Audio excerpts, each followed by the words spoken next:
Hi, how are you? Nice to see you. How are you?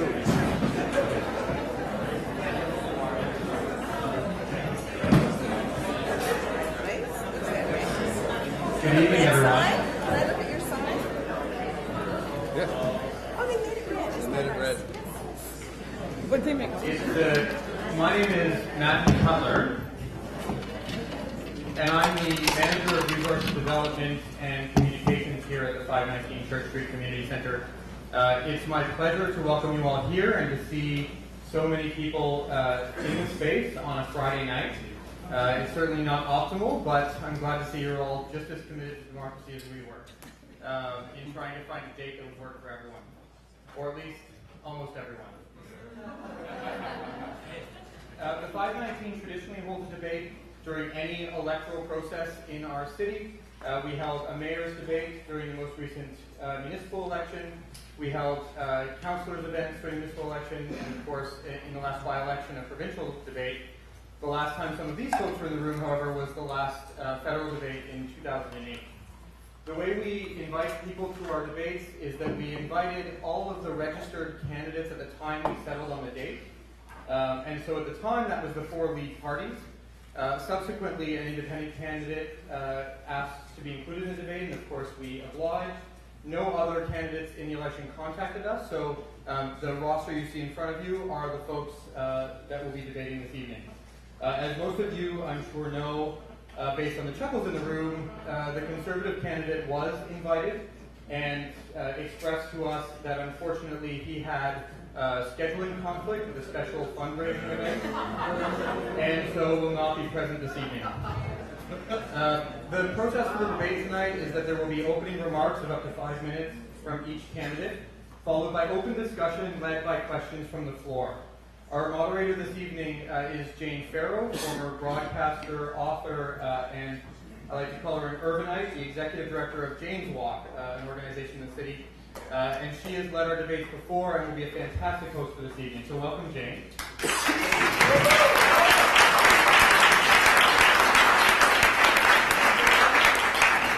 Extra is live casting the debate on their website, extra.ca. And we've layered in a bit of social media this evening by projecting current tweets about the election.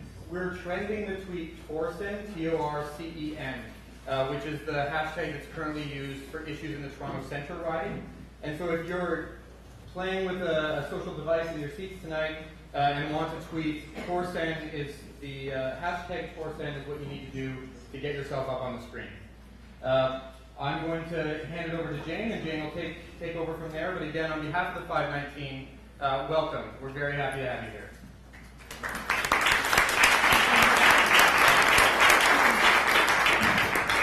Great to be here. Hello, you haven't even had a chance to say hello to you all formally. Hello. You can shake hands. Now it's too late. Making notes.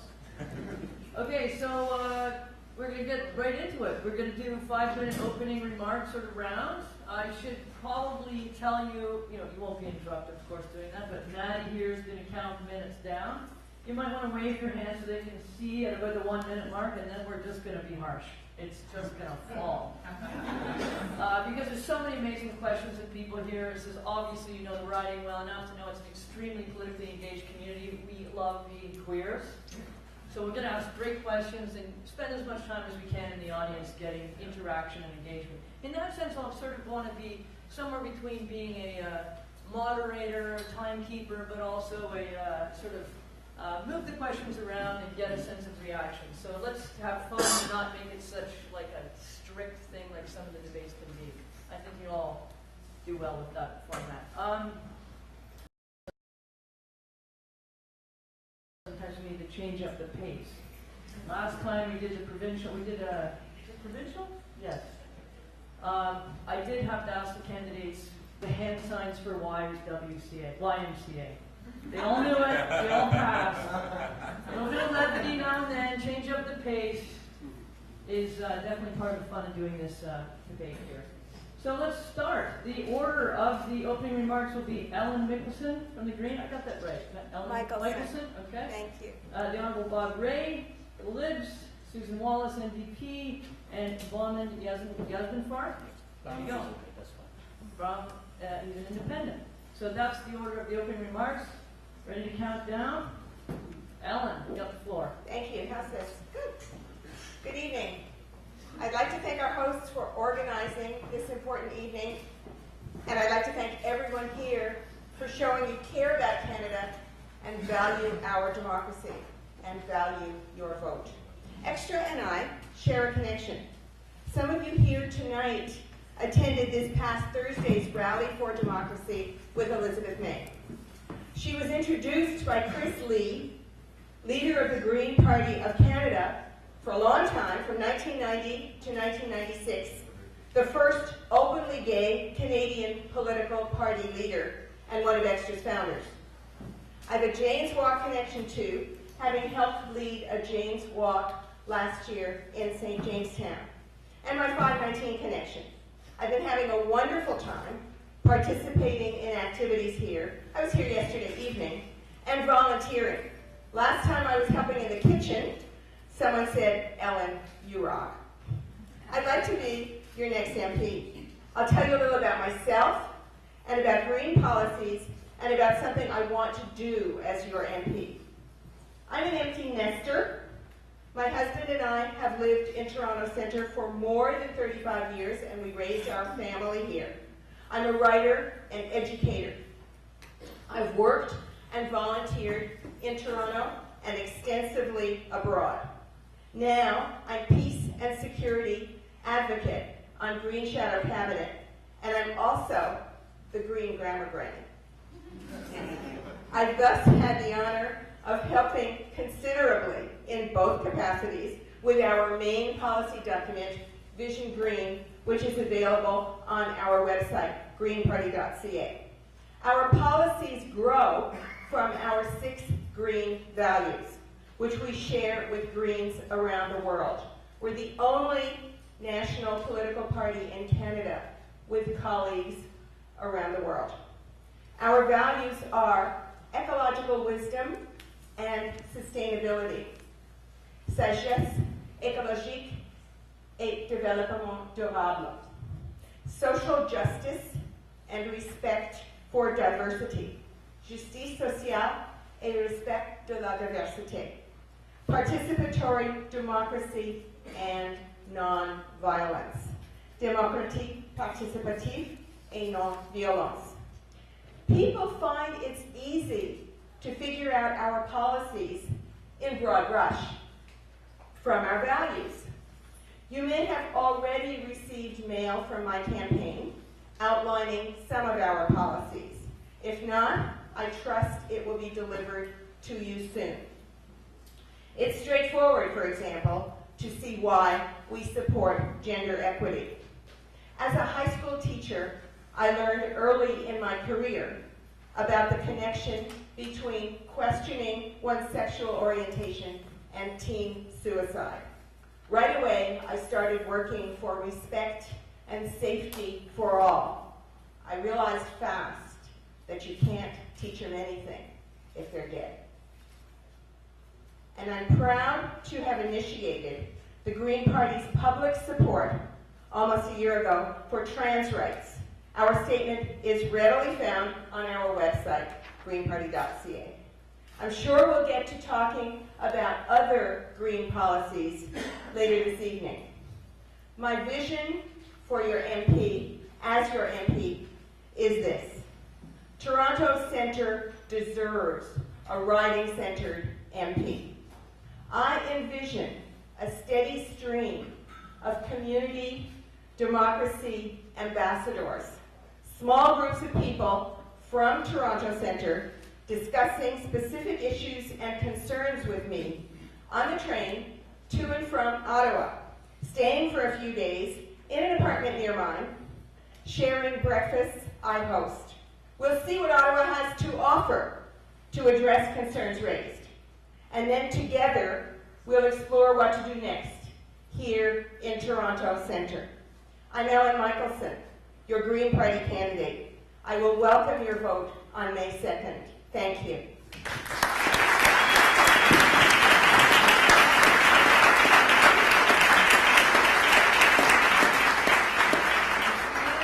And might I add, completely awesome in timekeeping. You just had 10 seconds extra. That was beautifully role modeled. Thank you so much, Ellen. Bob set a very high mark that way.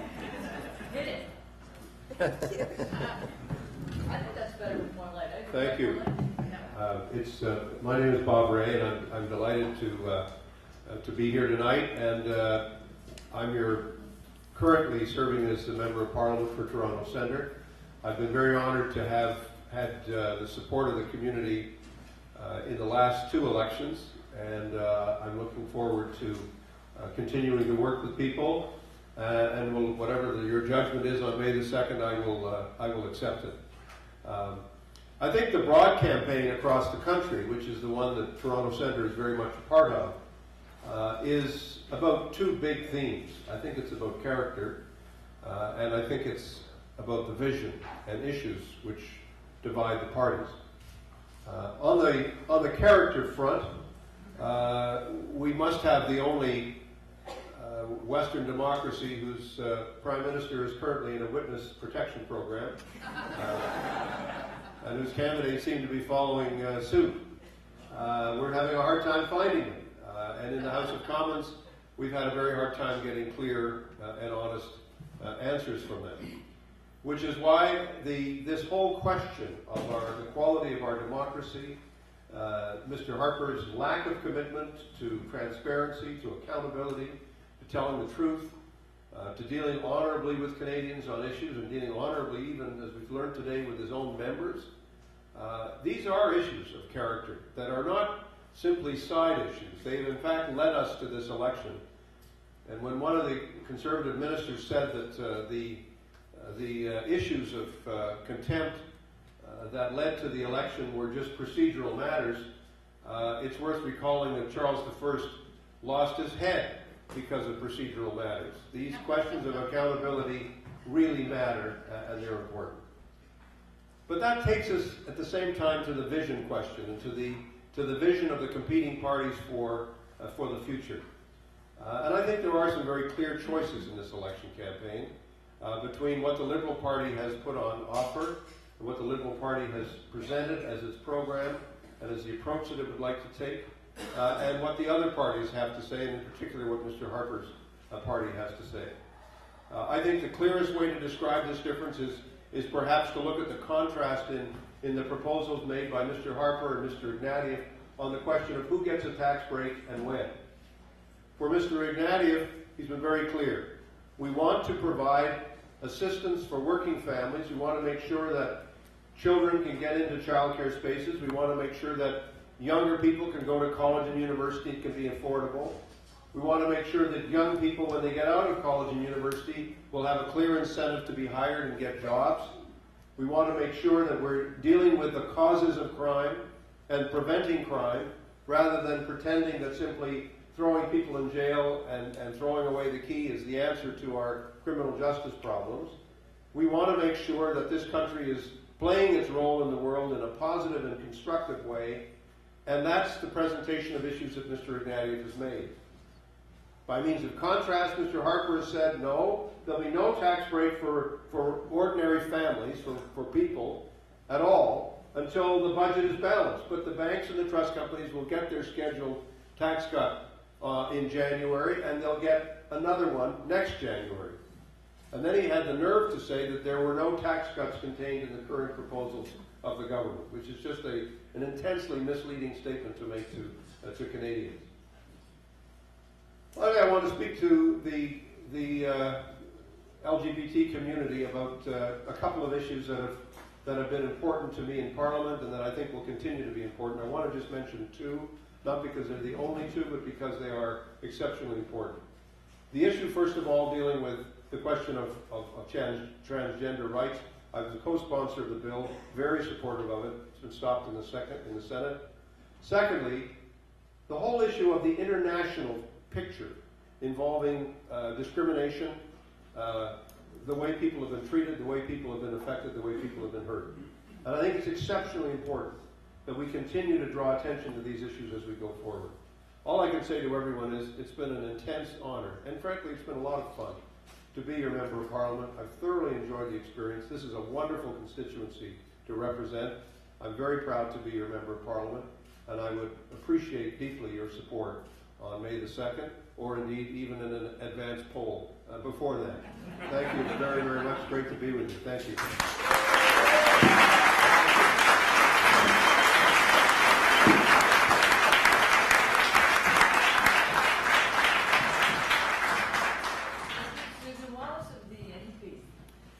Thanks very much.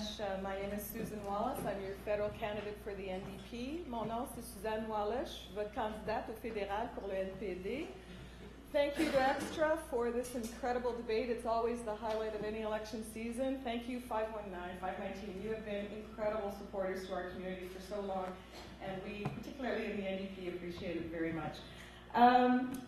I just want to pick up on one of the issues that Mr. Ray raised on the international front for this community, and it's also the Drugs for All bill that died in the Senate when Parliament fell.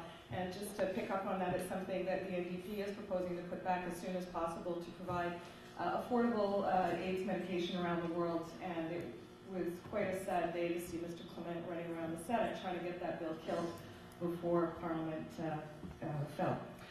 So why am I here? I am a long-time Toronto Centre resident. I have lived Church Wellesley for the past 12 years, and this riding is my home. It is where I raised my children, sent them to school, and it has become more and more important to me that the issues that are at stake in our community are given the assistance that they need from the federal level on down, because that's where the money is. And it's our money. It's our money that we send to Ottawa in trust for us to do good for us and our families. And Jack Layton is really speaking to me in this election because I find myself in the position of being one of those sandwich generations that he talks about. I have two adult children, one young adult son who's 22 and just starting to make his way in the world.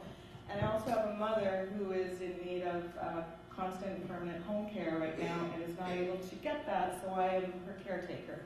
And so I am constantly struggling between those two realities, and I'm sure it's something that a lot of you tonight are dealing with as well. And I see in the NDP's proposals some real help right now for me and my family and families like mine. One of the keystone issues that I am focusing on in this election, in Toronto Centre in particular, is the issue of housing. The NDP is putting forward again and again and again a national housing strategy for Canada. We need it, and we need it in this community so desperately, so badly, and so immediately that I believe only a New Democratic Party in Parliament in Canada is going to achieve the things that we need. We need housing now because we haven't seen a single net new unit of publicly affordable housing in 10 years. That is a crying shame. We have people waiting for housing, living on our streets, in our parks, with no sustainable housing available to them or in the foreseeable future. I need to change that. As your member of Parliament, I will bring those needs to Parliament and speak on your behalf. We will, through a national housing strategy, not only create new units of housing, but retrofit the ones we have, bring them up to code, make them livable, get rid of the bed bugs, thank you very much. I've lived those 2 times. Thank you. So, housing also creates jobs. It creates jobs for our youth who need training in trades and an opportunity to really make a living. Mr. Harper talks about the fact that he has regained all the jobs we lost in the economy, and I say bull hockey. We have regained McJobs. jobs. We have regained independent contractor jobs with no benefits and no security and no future, jobs that we make for ourselves to make ends meet. Those are not the jobs that we want to provide for our children when they enter the workforce. broadly about healthcare and what we need to see in this country to fix our crumbling healthcare system, bring in a national pharmacare plan that will assist us with the catastrophic costs of prescription drugs, and to bring a family doctor into the household of every family that needs one. We've got 5 million Canadians right now who are without a family doctor. So I'm really looking forward to engaging in our debate with you this evening and with my colleagues here at the table. I am looking forward to meeting you all out on the street, but I am urging you on May 5th, give Canada a real alternative. Say no to the Liberal Conservative coalition. May 2nd, what did I say? Oh, we can wait till the 5th. Wait till the 5th. You got it right. That's birthday, that's what You I guys said. can turn up on the 5th. May 2nd. No, just wait, just wait. Thanks.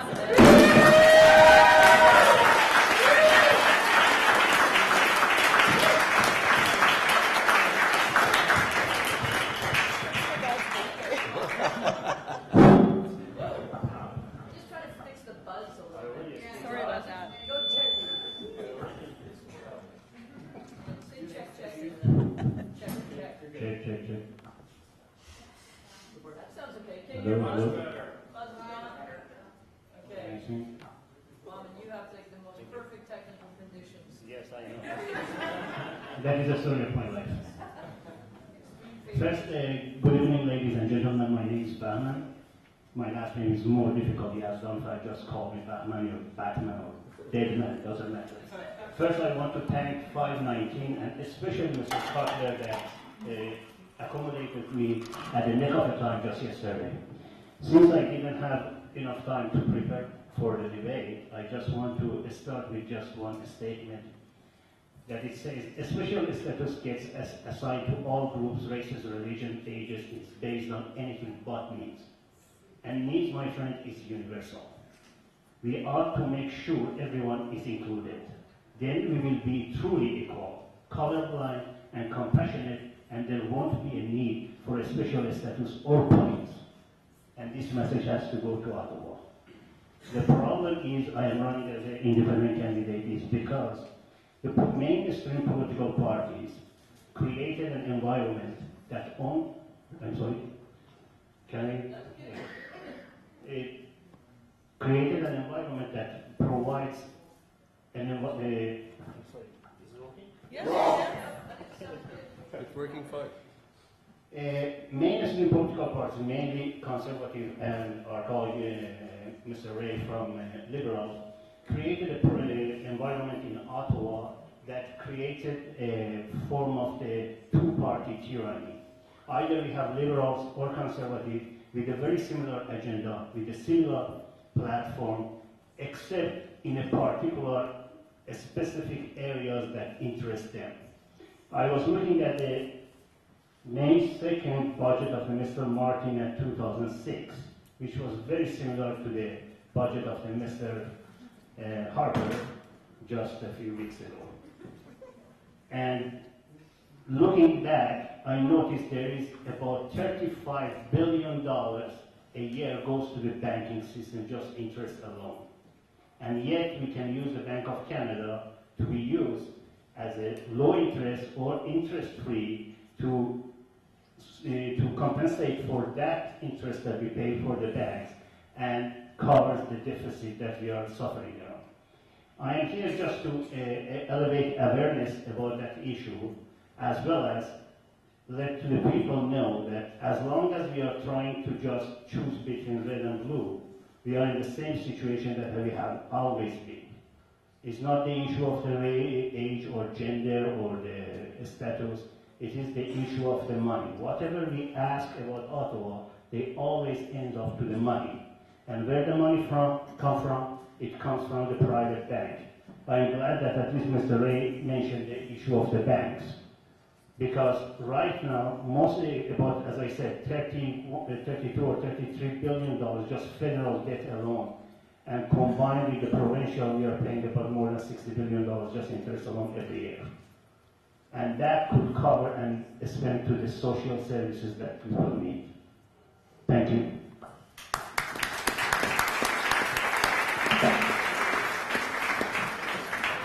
Thank you very much. That was great. Closing remarks. Again, we'll reverse the order.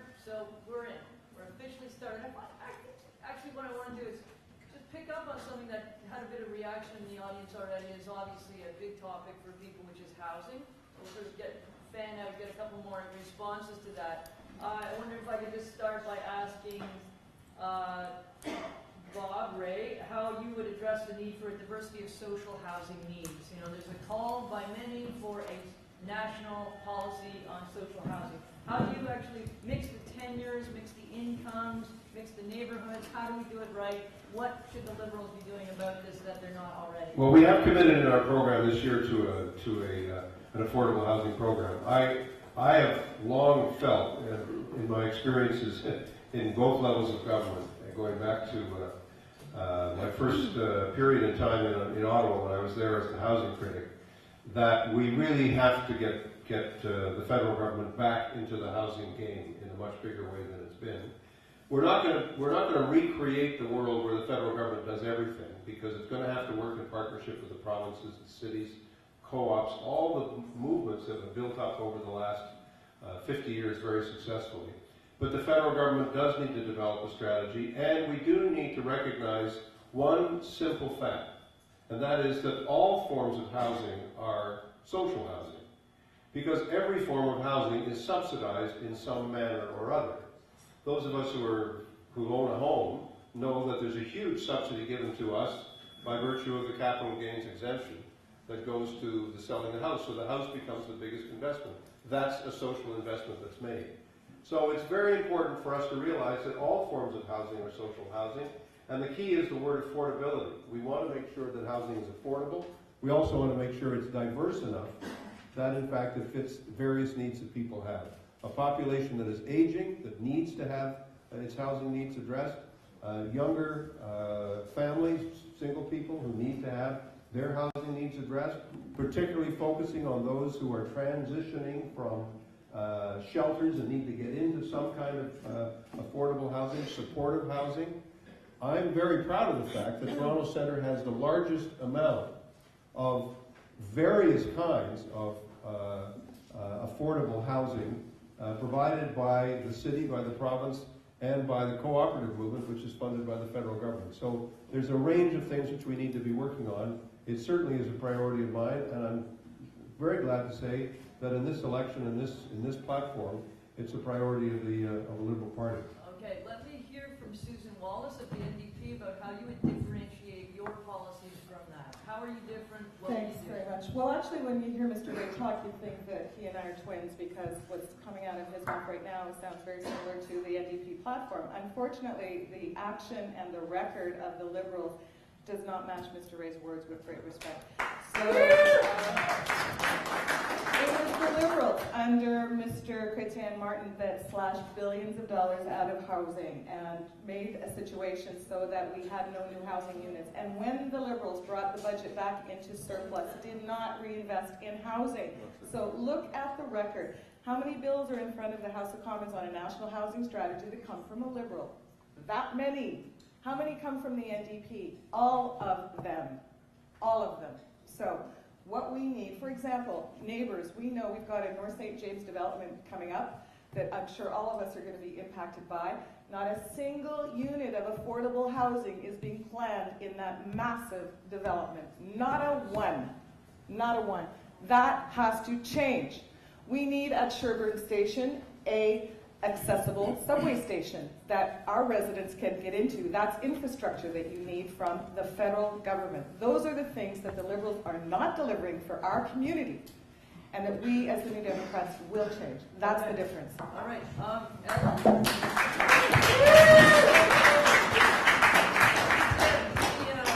Be concise and clear about what the Greens bring on social housing. Yes, I think this is an indication of why we need Greens in Parliament, because we've gone back and forth for years with people making commitments and not delivering, and I think it's time to see a change in that. We do agree to a large extent with a lot of what has been said, but we have put in our budget line items for these things, and we know how these can be paid for.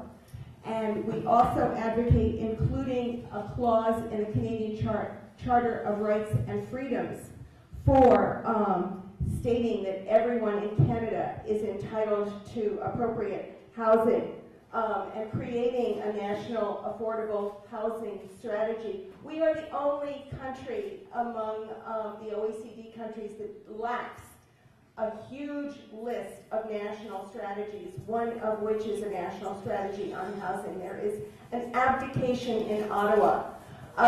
Susan, Great. That's thank you. Fantastic. Now, Wyman, let it rip. You got the floor. I'm sorry the mics are a little bit boomy. Sorry about that, but just we'll make it through. Just hold it out a little bit and speak If louder. you like mine better, I'll sell it to you.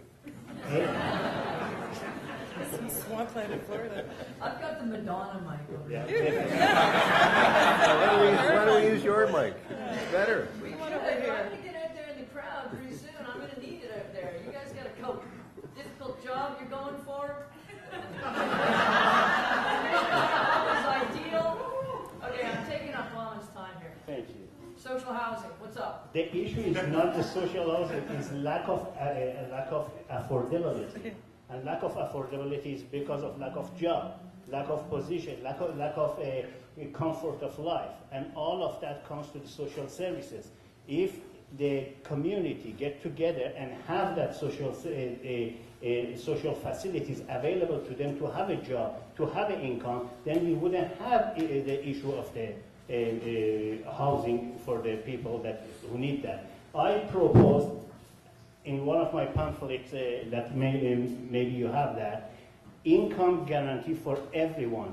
Get rid of the bureaucracy of every different level of the government, municipal, federal, and provincial, and use it and give it as a form of the income guarantee, so people don't have to line up for the welfare or go to the unemployment lineup or apply for the housing. Then they have opportunity to have proper housing. Okay, thank you. Okay, actually there's a natural sort of segue in there because it deals a lot with income. Do people want to talk about income splitting, CPP, pensions? Yeah. You want some stuff about that? Yeah, Marcus, I want you to type out the LGBTQ2. We're going to have a little alphabet game shortly. We'll tweet that so we can figure out what that means. Okay. So my question would be this. Of course, income splitting is in the Conservative Party policy. Unfortunately, they're not here to explain their support for it, but in their absence, could we get a sense from all the different parties of where you stand on this issue of income splitting? Because there's some people who feel it's a very important issue near and dear to the queer community, and some feel that it's actually a real backwards place to go. And there's a nod in the front row. Can anyone tell me why income splitting might not work from a queer perspective? This will become sort of more of a... Anyone know? See, I'm putting that on the spot too. Income splitting. Marcus? Yeah? Why does it work differently than straight people? Single people are left out. Single people left out. It's okay. And it's okay. Egalitarian couples are left out. So couples where they make roughly the same amount of money. Okay. And in the conservative plan, only couples with children would qualify. Okay, so that's some, not that everyone is queer, obviously. What do you think? Income splitting, where do you stand on it? Let's start with Susan. Absolutely. Do you guys want us to be jumping up and down every time we answer a question? Yeah, you do. Okay. No, that's fine. I also have the benefit of height. So the NDP and me personally, thumbs down to income splitting. It is absolutely wrong. It is just a way to shovel more money up to the rich and leave less for the rest of us behind. It is a regressive form of taxation. It is the de-indexation of taxation. It punishes people for not living in a stereotypical little box kind of lifestyle. So thumbs down from me, thumbs down from the NDP. Okay, Also, it is a huge distinguishing mark between the NDP and the Greens, who actually support it wholeheartedly. we're going to get there. We are so going to get there. All right. Okay. Lawman, do you have an opinion on income splitting? Definitely, I'm a single man. But do you live with your mother? No. As a matter of fact, about 20 years ago, I lost my mother to healthcare. But no, it's just the fact of life. I notice every election I have seen in the last 25 years, all parties comes and put an ad on TV and talk about families. Nobody talks about single people. And when it comes to the tax time, families, I know they have a busier life, but they have more of the advantages to them. And single person has to pay rent for one person, or pay mortgage for one person. He or she has to pay everything for one person, and at the end, his tax bracket is higher. In fact, even he or she wants to buy a car insurance. As soon as you tell them single, they hike the premium. So there is a unfair disadvantage for the single individual that lives especially in the urban city. Thank you. Okay, Ellen, you're on the spot here. Thank you, and I'm happy to be on the spot because I'd like to correct a consistent misapprehension as regards the Green Party. Consistently, we welcome other parties taking our policies, but we find it a little bit tedious when other parties distort our policies and then we get blamed. We saw last time what happened with our responsible carbon tax proposal and what the Liberals did to that and what became of it. This time, the Conservatives have completely distorted income splitting, and their proposal is totally different from ours. They are promising that sooner or later, once the deficit that they created and that they blame on the recession and that they put into place before the recession, once that magically goes away, then they will implement income splitting for the standard stereotypical conservative family. Whereas we would implement income splitting right away for all forms of families, and the fact that it benefits groups in society that need these benefits does not in any way restrict other benefits from other programs that we would bring in that benefit other groups in society. A family that has a parent and an adult earner, a young adult who is not earning much, would benefit hugely from income splitting. A family where one member wants to try out the option of maybe writing a book or being a full-time parent or starting a business would benefit extremely from income splitting. Our other programs benefit other needs. For example, we would raise the threshold for no payment of income tax to $20,000. And we have, okay. A little bit, just tie it up. Okay. I would commend to your attention our full platform and our full budget that has line items for all the various programs that we have proposed. Again, available on our website. Thank you. Thank you very much. Bob, I would like to ask you the same question and up the ante, because I know you can handle a difficult question. You've been on the hot seat before. So I definitely want to know where you are on income splitting. But being that you're in a Liberal Party, you have sometimes some very important roles in propping up policies that come before the Parliament. And, you're not quite responsible for bringing them out, but sometimes, things get voted on and agreed to that go certain ways that you might not technically agree with, but they happen.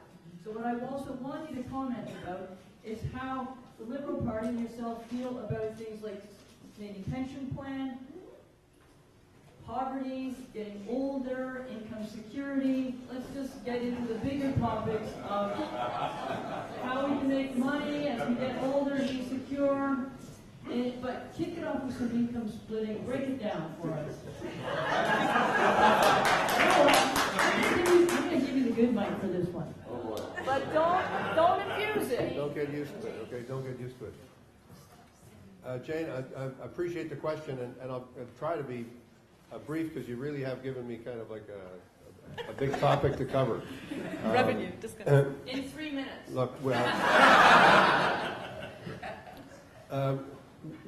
we're becoming more unequal as a society, and it's one of the big changes in Canada that we have to all work against. Because as we become more unequal as a society, as rich people become richer, and as poor people, relatively speaking, become poorer, and as we lose the middle class component of our cities and our towns and our whole country, we have a big problem. So we have a whole bunch of challenges to face under this whole rubric of the fact that we still have a crisis in poverty affecting many, many children, and of course their parents. We have a continuing crisis for seniors. That's why we've argued that we need to dramatically increase the guaranteed income supplement for senior citizens so they will in fact get more. We need to address the pension issue. We want to see right away a voluntary plan created for the Canada Pension Plan. We also want to work with the provinces to say, in addition to that, we want to work on steadily increasing the coverage for CPP, because only 1 1/4 of Canadians has an RRSP, and private pensions are no longer reliable as we go forward. So these are things that we have to deal with. You can't get away from the problem, Ellen, that when you look at the income splitting proposal that has been put forward by the Conservatives, it has a regressive effect. That is to say, more of that money, I'm not talking about the Green proposal, I'm talking about the proposal that Mr. Harper has made. That proposal is a regressive proposal. And if that proposal comes before the House of Commons, if there is a Conservative budget that's ever presented, I would vote against it. I think it's a big mistake. I think it's not the way for us to go. But as I said, the real contrast in the election is between a guy who says, I'm going to give you a tax change and a tax break after you vote for me at least once, maybe twice, and after the budget is balanced. As opposed to what the Liberal Party is saying, here is what we're going to do. Here's what we're going to do on housing. Here's what we're going to do on pensions. Here are the steps we're going to take now, and a clear indication to those who are much better off that they're the ones who are now going to have to get to the back of the line and start to wait. There has to be a priority for the people who are working and who are building and who are making this country, and we cannot continue to discriminate in favor of those who are better off. And the current proposal on income splitting does just that. It's the wrong direction for our tax policy, and I really hope it's a direction that we don't take as a country, because it's not going to do us any good. Thank you.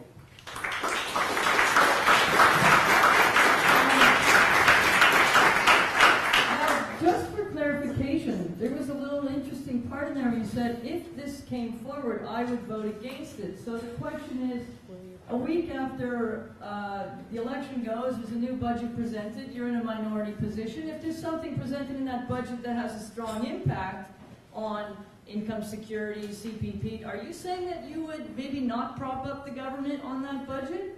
You would bring them down on a confidence vote? No. Now I got to switch back to my own mic here. Well, what we're saying very clear. First of all, my first choice is that the Liberals form the government, and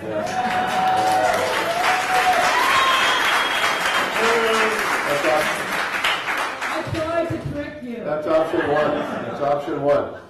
But option two is yes, we have to be very clear. Mr. Michael has said it very clearly. If Mr. Flaherty brings back the same budget that he brought this time, they will be voted down. And I don't think the other parties that currently have representation in the House feel any differently. I can't speak for them, but I think that's pretty clear. So we all recognize that that's a distinct possibility. But everybody has to recognize that in a minority parliament, Joe Clark said he once said he was going to run a minority government as if it had a majority, which is sort of like jumping out of a plane as if you have a parachute. It really helps if you actually have a parachute. And Mr. Harper's going to have to learn that lesson. And it's a simple reality. And all of us who are in the minority parliament are going to have to learn that lesson. If we produce another minority parliament, it has to be one which people learn how to get along. It's as simple as that.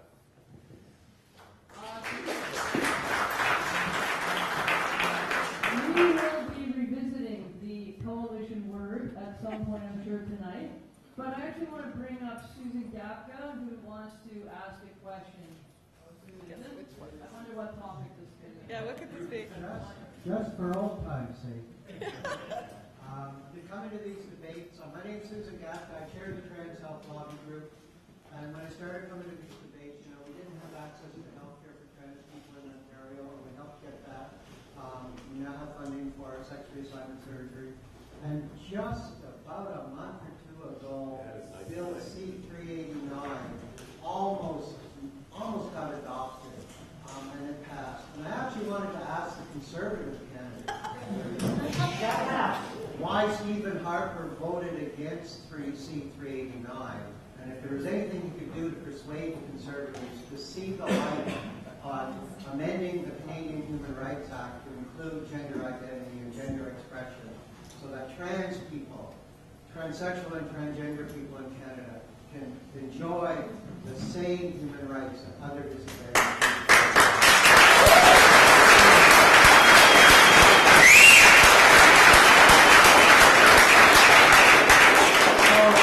Perhaps I'll ask the candidates that are here, what is your commitment to ensuring that C-389 or a like bill passes in the next term of Parliament? What is your party policy, and what will you do to ensure that trans people have those rights? Thank you, Susan. Let's start with, well, we'll start in a different order. Ellen. Thank you. I made our policy on that clear already. What I appreciate your indulging me in doing is, I mentioned earlier that I was the Green Grammar Granny. I am also a member of the Toronto Raging Grannies. And I'm very proud that I recruited Susan, and she made her debut with the Toronto Raging Grannies in this room.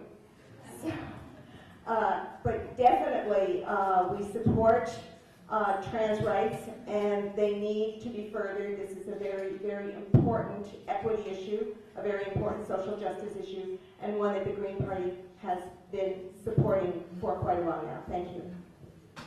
Thank you, Susan. I want to pay tribute to you, Susan, and for the tremendous job that you've done in leading this campaign across the country. It's made a huge difference to all of us. I think the debate in the House of Commons was a very moving one, and I think the vote was a very moving one, because, to be fair, what was interesting and moving was that there were a number of Conservatives who did vote in favor of the bill, in favor of the amendment. And you know, when you think about it, it's people who have the imagination, what this issue is all about. We did have access to the Medicare system for trans people between 1990 and 1995. It was taken away in 1996. But I'm very, very proud of that fact, and I'm very proud of the fact that we were able to work together with a number of other parties in getting us to where we are and where we need to be today. I think this question has to come back. I will certainly be proud to, if I get there quickly enough, to either sponsor or co-sponsor the bill, because the Bill 6A from Vancouver, who moved it, is now retired, and I think it should be something that I know everybody in this community, but across Toronto Centre, I think people understand that this is an idea whose time is long overdue, and we need to work very hard to make sure that our notion of humanity includes absolutely everybody, and our notion of human rights includes everybody too.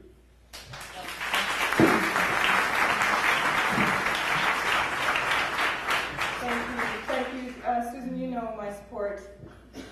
Shout out to you. I also want to give you a shout out, actually, for what you did do when you were in government in Ontario, for advancing this and putting this on the radar way before anybody else did. So thank you to you, actually.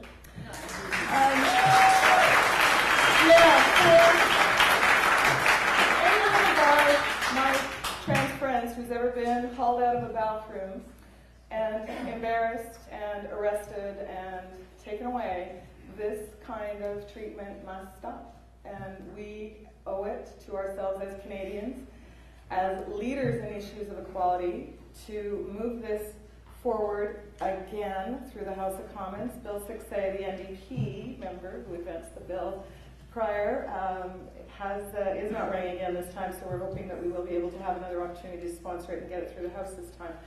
But the NDP is deeply, and for me personally, committed to getting this bill passed once and for all. Thank you.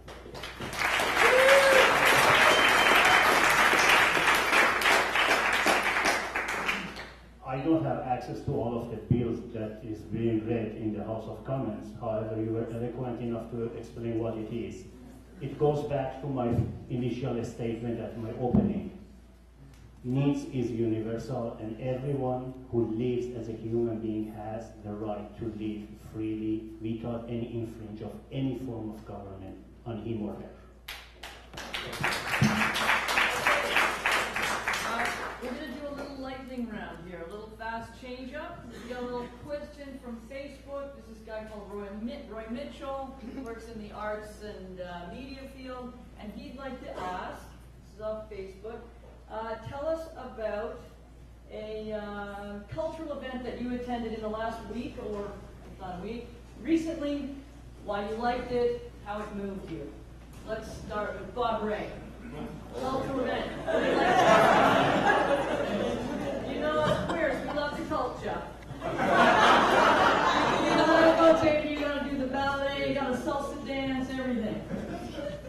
Well, okay. One of the really fun events that Arlene and I attended recently was a history account. It was a combination of a history presentation, a museum presentation of the history of dance in Toronto, and a wonderful presentation by a number of dancers in the community. That was just an incredible celebration of how this community has evolved and changed. And from a personal standpoint, I don't want to, this isn't about me, but it was very funny, was my father and my aunt and my uncle, who lived on Maitland Street, were a member of a vaudeville troupe called the Little Rays of Sunshine that used to perform at the Uptown Theatre right up the street here on Yonge Street. And there was a wonderful picture of these chorus dancers in the 1920s. And I could see my aunt in the picture. So it was kind of awesome, sort of awesome event.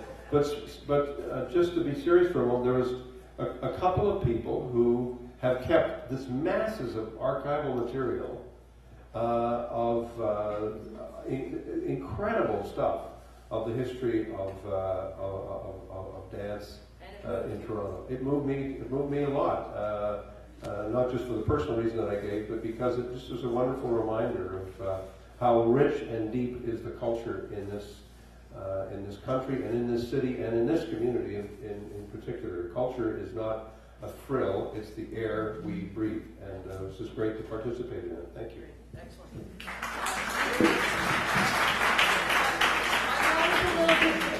I am a bit cheeky, but I really think now I can call you Sunshine. Okay. Bobbin, tell me about some cultural event you've been to recently and why it moved you. I was not moved. I haven't been in any culture because in the last 2 weeks I was involved with the collecting signature for Election Canada. I don't have army of volunteers. I have Okay, to tell me, my. what kind of music do you like? I am not much of a music person. However, I can tell you, every month for 2 Fridays per month, I attend to 6 St. Joseph, and I involve with a different discussion involving artists, painters, singers, that they come and sit and we talk with each other, and we are doing that for the last couple of years. 2 Friday evenings, and they're a historic only movement. Fantastic.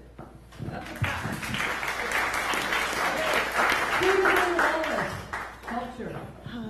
Well, I think I told you right off the bat that I made my career with Canadian Actors Equity for 12.5 years, and that's the union that represents performers in live performance in theater, dance, and opera. So for 12 years, I was working during the day and I had a show almost every night. So I've actually taken a bit of a break from live performance for the past 2 years. But at my opening of my office, the kids who were working on my canvas got a band to come up and play. They were called the Five Aces. Only 3 of the aces could make it. And they were there, and they were an incredible jazz trio of young men. Everett's nodding his head. He's recorded them and put them up for me. Probably maybe average age 19 or 20. They all come from the Esplanade down the street. And they just blew me away, and they really did truly move me to answer the question that these kids would actually put aside a Saturday afternoon to come get involved in politics, to share their music, and then load their stuff back into like a micro minivan this big and drive away. It just blew me away. Fantastic. Thanks for the question. Thank you. Ellen. Thank you. The most recent cultural event I attended was in this room last night for the relaunch of Salam, the Muslim community group here, and it did move me deeply because ever since my teen years, I have been spending time learning more and more about this extensive and historic and richly, with a rich cultural tradition of the Muslim community, and every time I learn more, and it increases my knowledge base and respect, and I was very glad to have that opportunity last night. The other thing I'd like to mention is that recently I was co-MC with Jean Stillwell at the Symphonia Toronto fundraiser and in Toronto. And what moved me particularly personally about that is that I was invited to work with Jean, and years ago, our daughter had been one of the street urchins in Carmen in the COC production when Jean was the star. So it was very exciting to meet her personally. Thank you. We have a question. What's your name?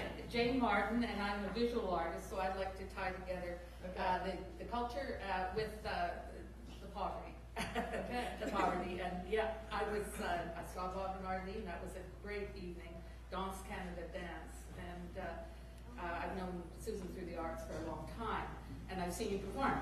But this is about the copyright bill. There was one reason artists felt pretty happy. Another reason about the government falling, particularly on that issue, is that the copyright revisions died on the order paper. Copyright was for artists. It was a creative right, and for hundreds of years. And suddenly it's, in the recent revision, become a user right. And somehow I should say, visual artists in Ontario earn $17,000 a year on average, and 53% of us lose money in our studio practice. And not to isolate groups here, but the user group of teachers, et cetera, earning a little more and not all working to do their work for free, have single won the day in that bill that we should work for free. They should have our stuff for free because education is so important that they're not teaching for free. So my question is pretty simple. If elected, will you talk to the artists about seeing that the new bill protects our rights to derive income from the use of our work? The copyright collectives developed by us creators already exist to make it easy and inexpensive to do so. Great question. Thank you. Copyright and artists is a very important topic. We're going to start with Susan Wallace.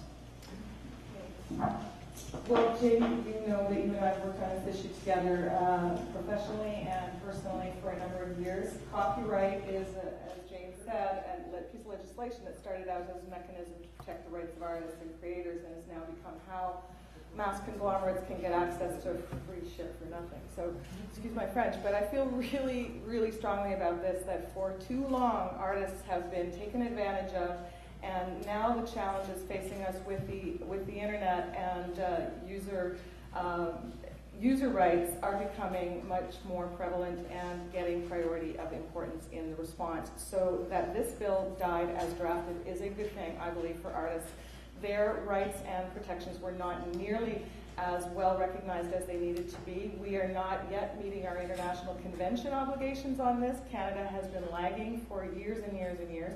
And so it is strongly part of the NDP platform that we advance a proper, balanced Copyright Act that will protect creators and distributors and ensure equal access to material that is placing the balance properly and equally, or not equally, excuse me, but fairly on the parties who are going to be using the copyright system. So I would certainly give you my pledge that as part of the NDP, we would absolutely consult, listen, and make it fair. Okay, great.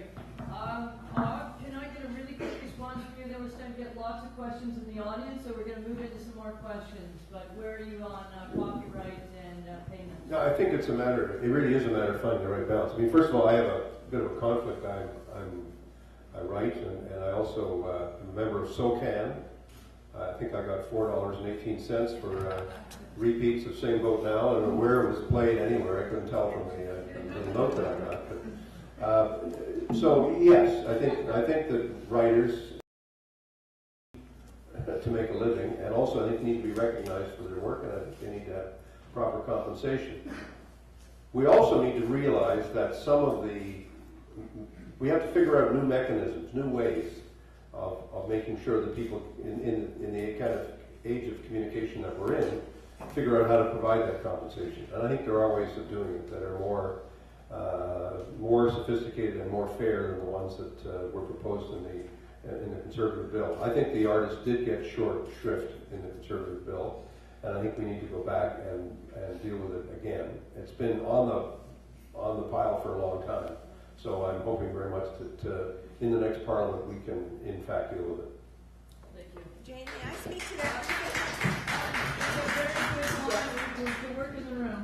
Yes, I'm a member of Access Copyright, and despite the fact that my position on Green Shadow Cabinet is peace and security, I worked closely with the other members of Shadow Cabinet and with Access Copyright on drafting our media releases in support of not a consumer corporation battle, but a creator and consumer and distributor and company balance. And I definitely would commit on behalf of the Green Party to definite support for creator rights. We are very, very happy that Bill C-32 died, and we think that something needs to be done to bring us in conformance with international rights, and it's a very, very important issue for Canada. Thank you. Thank you. Another question I think that has to do with income and it's education. Sir, this is John. John, you want to stand up? All right. Paul, drink the water. Yeah, thanks. Okay. Close. Yes. Oh. There you go. Sorry, hello. Much respect to you all. Now, this is like moderator said, it's not education. The Conservatives, back in 2006, introduced a monthly credit of $100 a month for families with children, and in doing so, killed the proposed child care program. Now, the Liberals are introducing a similar conservative-like token credit in the form of a yearly grant called the Learning Passport, even though it does not address the inherent need to reduce the aggregate education costs for students, and especially low-income students.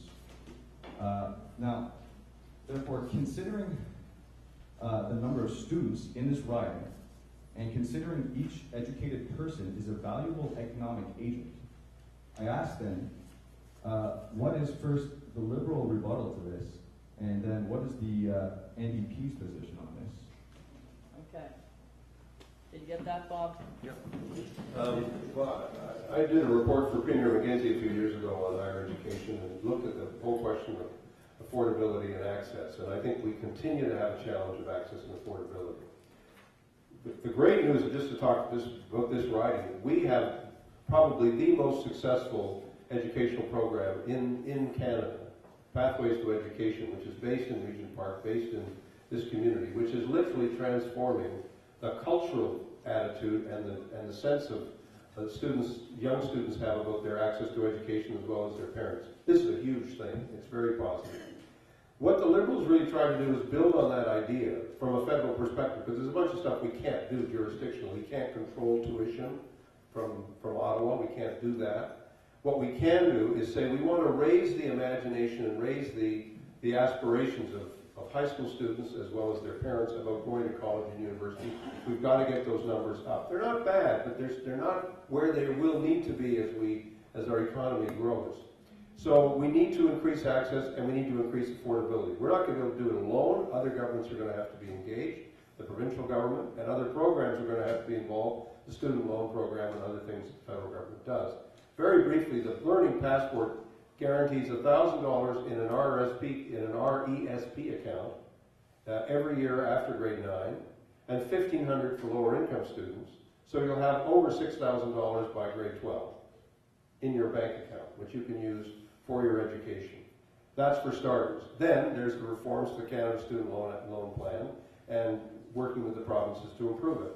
I think, you know, given that it's $1 billion plan, it's not a cheap plan. It's a very comprehensive plan, and it puts the federal government money right up front, and it focuses the greater amount of attention on students with the greatest need. So I think it's a progressive plan.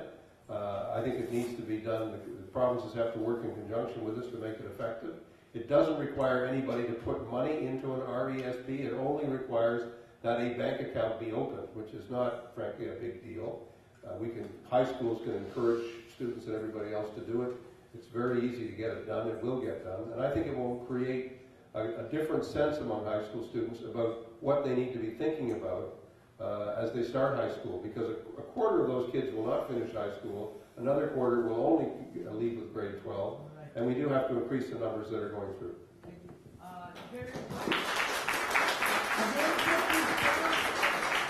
Susan Wallace, John wanted to hear it, but could we just tighten up the answers? We got so many questions to get to. So a quick response, Susan. You're saying I'm long-winded?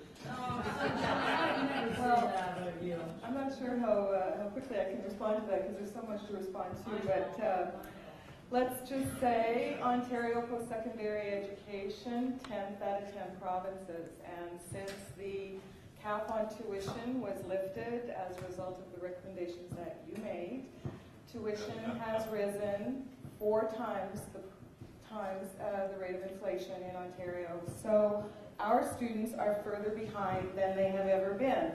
And the same students that the Liberals are pitching this plan to are the same toddlers they promised daycare to 15 years ago. And we still don't have that either. So let's get real. Let's get real. The NDP is the only party actually proposing to reduce tuition. Reduce tuition. Lower it. Not take out a savings account, not count on mommy and daddy's bank account, but money from your pocket down. Tuition reduced.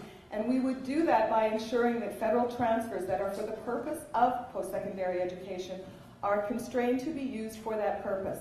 Our Member of Parliament, Nikki Ashton, had a bill that would have done that in the House of Commons when the Commons rose. We would reintroduce that and hopefully tie the hands of provinces and make it so that that money reaches the students who need it. Thank you, Susan.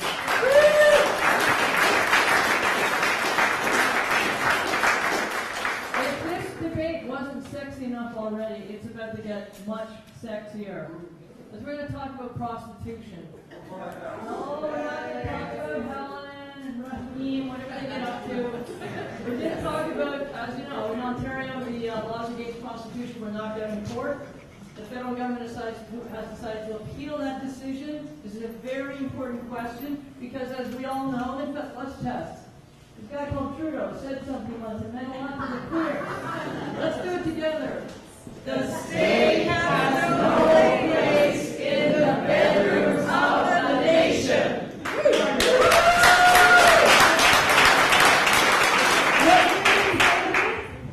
The state. No, what year?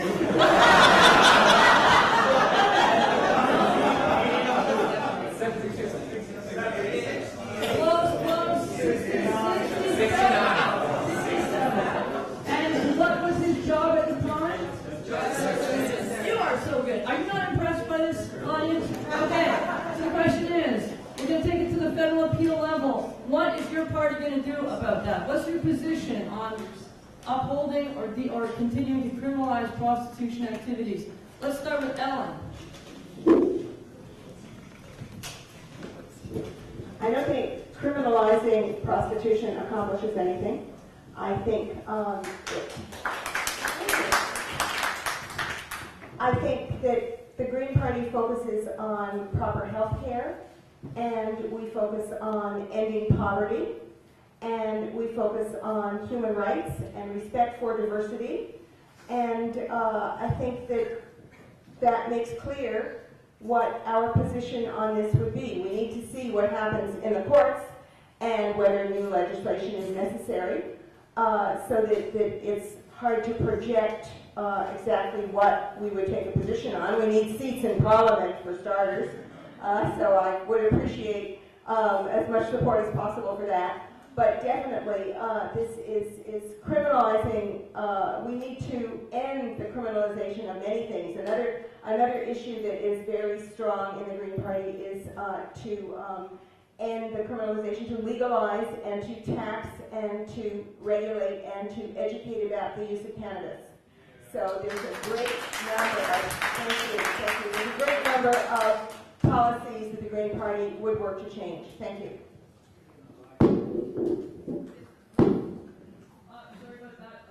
Just get another question. Let's continue. Sunshine's reaching for a microphone.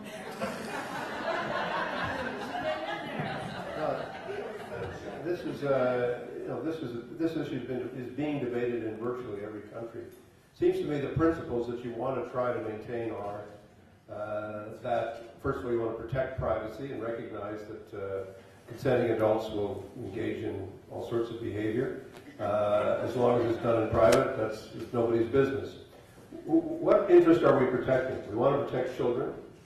We want to make sure people are not solicited into this trade. We want to make sure people are not organized into this trade. We want to make sure people are not taken advantage of. We want to protect people from abuse. We want to protect people from violence. We want to protect people from exploitation. And that's where the public interest lies.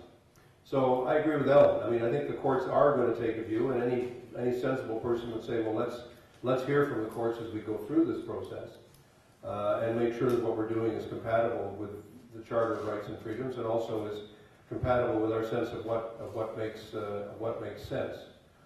There are other areas where we criminalize behavior, and one of the, I'm sorry Mr. Moore is not here, because if he were here, I think I would certainly want to say to him that I have a real problem with this notion that we have to get into the business of criminalizing everything and then throwing everybody in jail. When we know that where this has been tried in the United States and elsewhere, it's been a major and catastrophic mistake and failure, even to the point that Newt Gingrich, who I never thought I'd be saying, yeah, Newt's got something to say here, said recently that he thought that Americans should start learning from some of these failures. So we have to really understand what it is we're trying to correct and who we're trying to help. And I think that's the approach that we should take to that issue.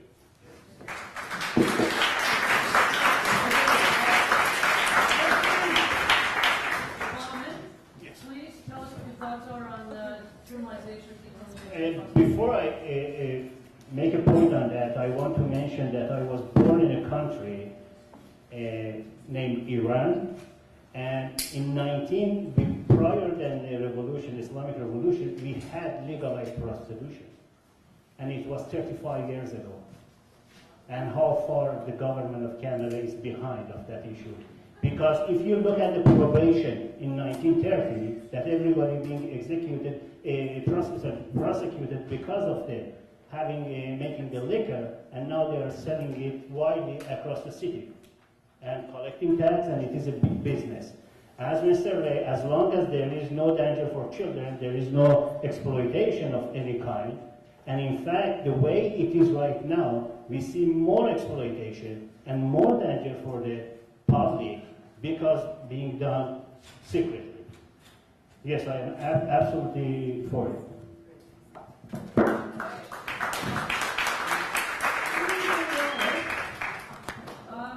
Let's hear it, and I'm going to actually get you to, we should just go right into the question that Can I answer this question? Quickly? Yeah. I think I just want to answer this from a very personal perspective, and just to say that as a feminist, when it comes to, it's about safety for me. It's about safety and protection and an environment free of exploitation. And as long as those issues are addressed, this, to me, personally, is not a matter for the criminal code. Okay, great. Well, actually, let's just stay standing to this, because Marcus and Ken wants to ask a question about the crime agenda, the omnibus bill, things like of that nature? Sure, I'm trying to get people on Twitter, including people who aren't here, who may have questions. We've got one from Ricky Barnes. Will you oppose the omnibus crime bill with mandatory minimums for pot possession? Absolutely, absolutely. It's been a banner day in Ontario, actually, so thank you for the decision of the Ontario Superior Court to give the government 90 days to get its act together over possession of marijuana and the total failure of the medicinal system in Canada. Can you imagine going to 22 doctors and not finding one who will prescribe medical marijuana? We've got to get on top of this, and so absolutely not. We're against the omnibus bill, and for precisely the reason that it is an omnibus bill, everything is jammed in there, and everything is criminalized. Mr. Ryan, can I ask to add to that in your response? Because it could possibly topple the government and make it a confidence matter, will your MPs show up to vote against it?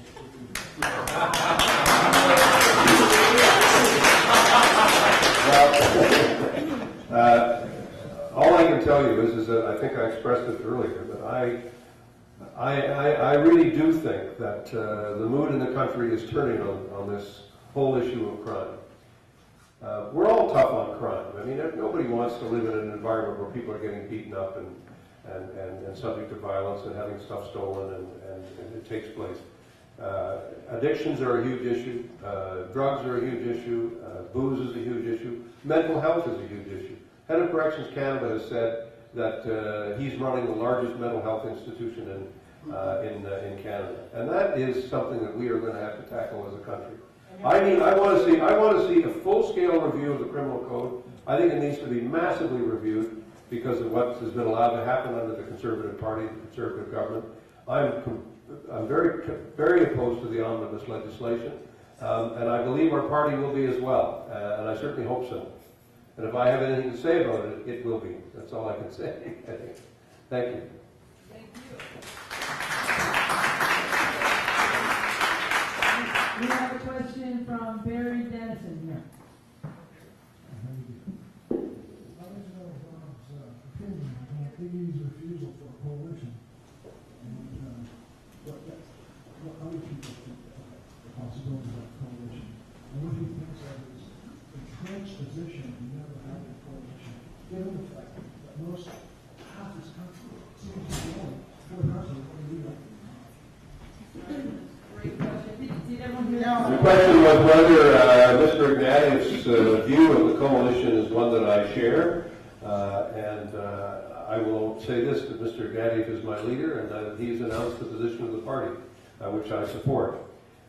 Having said that, let me be very clear as to what Mr. Ignatieff said, because I think to some extent it may not have been fully understood. What he said was, whoever wins the most seats in the House of Commons will be asked by the Governor General to form a government.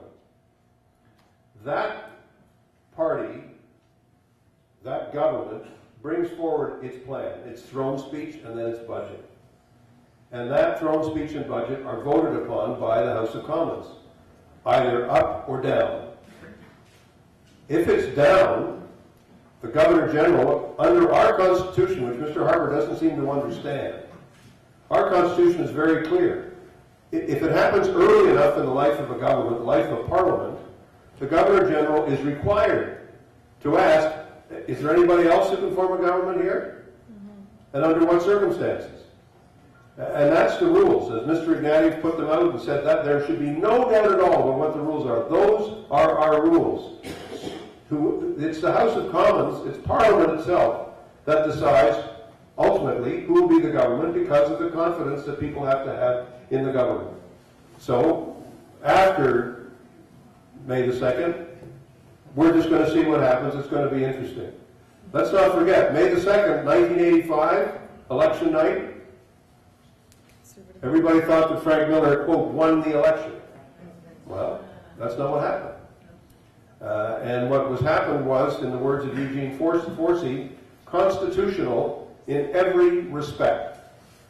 And this is, I think, something we have to continue to talk to Canadians about, because it's important for people to understand how our system is supposed to operate. We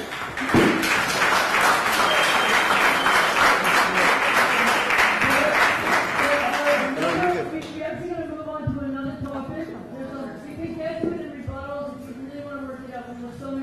phase part. Now? They'll do it later. Do it if you're Right. closing We're it. gonna have to look at immigration, refugees and stuff. Please bring in your opinions if you can fit into that, or just grab the mic. This is super important. There's 3 people here that want to ask more questions.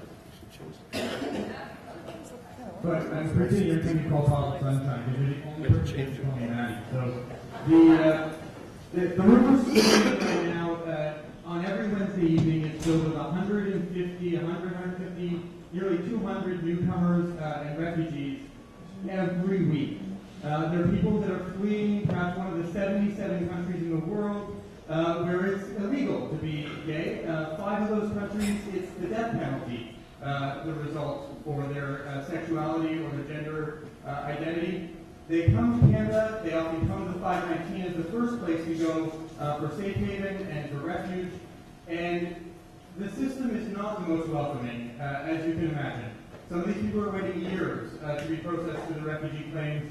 They're having to prove that they're queer, they're having to prove that they deserve to stay here and that they don't deserve to get sent back to a place where they might be persecuted or killed. I'd be interested to know party policies around settlement services, and how we'll get refugees to this country and welcome them to the life of a safe LGBT Canadian existence.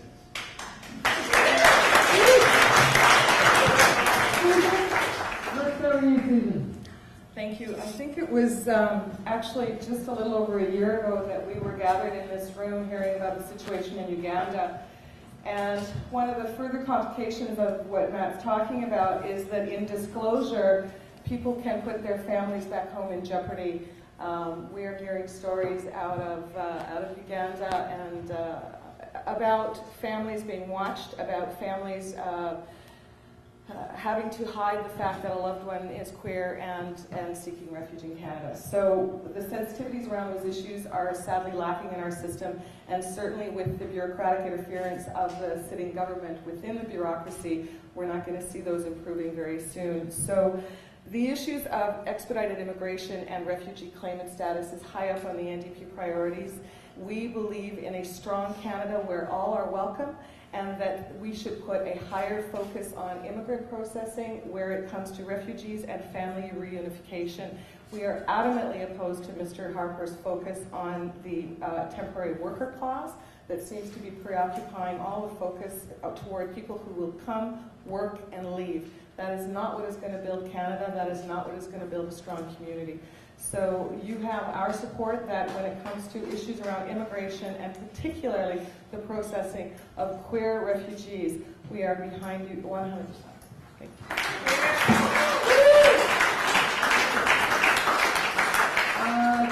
Bauman, do you want to comment on these issues? Sure. I am from one of those countries.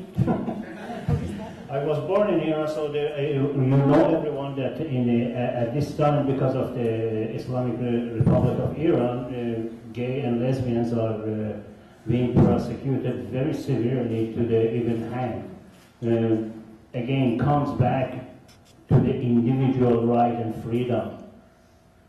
I don't believe any sitting government should be allowed to stop anybody from being prosecuted or send them back. They are able to go to Afghanistan and spend $1.5 billion a year to secure Kandahar, but they cannot secure their border and recognize who is eligible and who is not.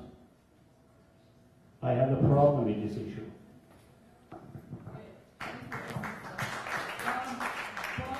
We're going to get you to respond to that question, but I also want to add a prompt here from Giselle. Hello, I'd like to speak about refugees in general and how they're being increasingly treated with discompassion. Before they even land, they're criminalized.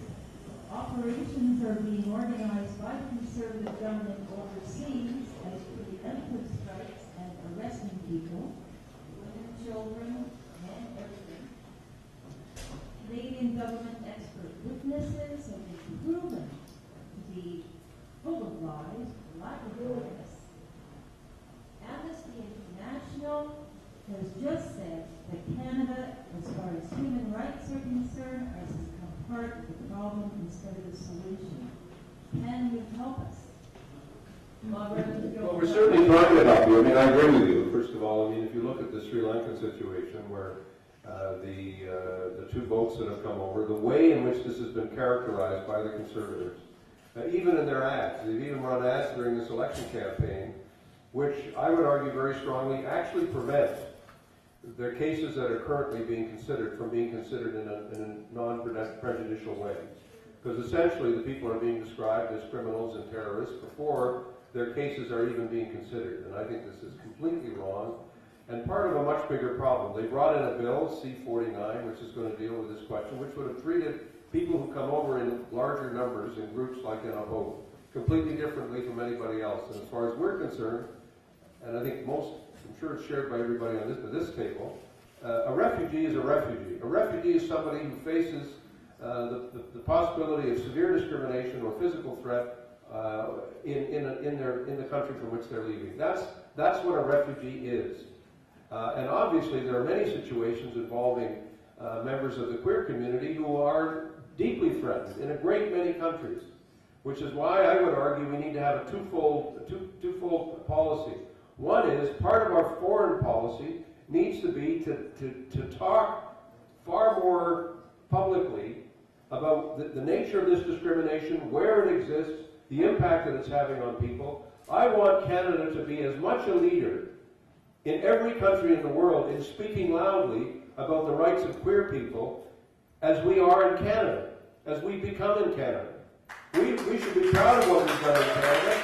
It's something we should be extending overseas. But on the subject of the refugee legislation, all of the three opposition parties signaled they were completely opposed to it. The government did not proceed it to a vote, but it stopped. But the problem is, we still don't have enough people sitting on the refugee board. We still don't have a neutral enough process to get qualified people on the refugee board. And we still have people like Minister Kenny giving speeches where he basically threatens members of the refugee board saying, if you don't do what we say, if you don't follow the government's line, watch out when you want to be reappointed.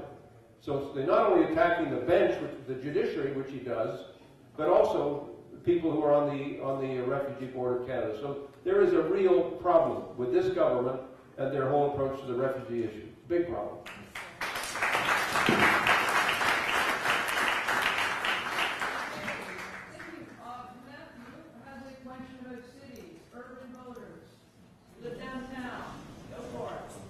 So my name is Matthew Foskey, and I'm a Toronto Centre resident, and I also work for Toronto Board of Trade. A number of people and organizations, including the Federation of Canadian Municipalities, Mayor Nenshi in Calgary, the Toronto Board of Trade, and all other chambers of commerce and boards of trade across the country, have all called for federal leaders to address the needs of urban Canadians. As we know, our largest urban centres are unique, and they face unique needs on transit, immigrant integration, and as we've all spoken about, affordable housing. And these organizations all agree that the right fiscal arrangements to get the resources that are needed must be in place. So my question is, each of your parties has touched on these issues, but there's very little clarity in terms of the specifics. As candidates running in an urban riding, these needs and these issues are most acute, and how will you advance need for a national urban strategy? Very good question. National urban strategy. Okay, Matthew, thank you. Let's start with the Green Party, forests, trees. That's a green national urban strategy. There are many different components of this. All of our policies fit together, and we work very hard at that. Transit has already been mentioned, and housing has already been mentioned. I have mentioned the need for ending poverty, and that would help children. Children are neglected perhaps more than other members of the urban population, and this is a very serious problem. We do have a great many specific policies. I would like to try to explain a little bit about one, because it's a win-win-win policy. We have a plan for creating jobs for young people, and they would earn a year's worth of minimum wage based on jobs for programs designed locally with local input, and then they would be able to, and then would also get grants for their post-secondary education and would be building their resumes. So you get more qualified young people who are working in areas that are of interest to them, completing projects that have been designed locally to meet local needs, and also enhancing their ability to fund their education. And this fits in with things like ecologically responsible retrofitting. Retrofitting is the single most cost-effective way of cutting down on emissions and saving us money. And Ellen, okay. just make the last point. Don't want to totally cut you off, but we have 7 minutes left in questions. Wow. Okay, so that's one example of very specific programs that will meet our urban needs, can be related to arts and culture as well, information technology as well, whatever is locally decided. Thank you. Good. Okay, national urban strategy, the Honorable Bob Ray. See, I'm getting nicer as it goes. Just a couple of points. First of all, not first of all, but urban Canadian cities are underrepresented in Parliament. We have a real political balance and we need to keep pushing for the simple principle that the House of Commons should be the place that's represented according to population. And that means that the cities have to get the political voices that they need and require. I believe that very strongly. The second is that we need to just build on some of the things that have already been done. We've got the gas tax, part of the gas tax going to municipalities. That's a good thing. We've had a discussion today about some of the housing needs that are there. There's transit needs where the federal government has to play a role. And we have to get the role out of this notion that we do it just on a one-off basis, or whenever there's a particular political crisis or one party in power or another, and make sure that we've got the means to do that. We do have a big green renovation tax credit in our platform. I think it's a very practical proposal. I think it will create a lot of jobs.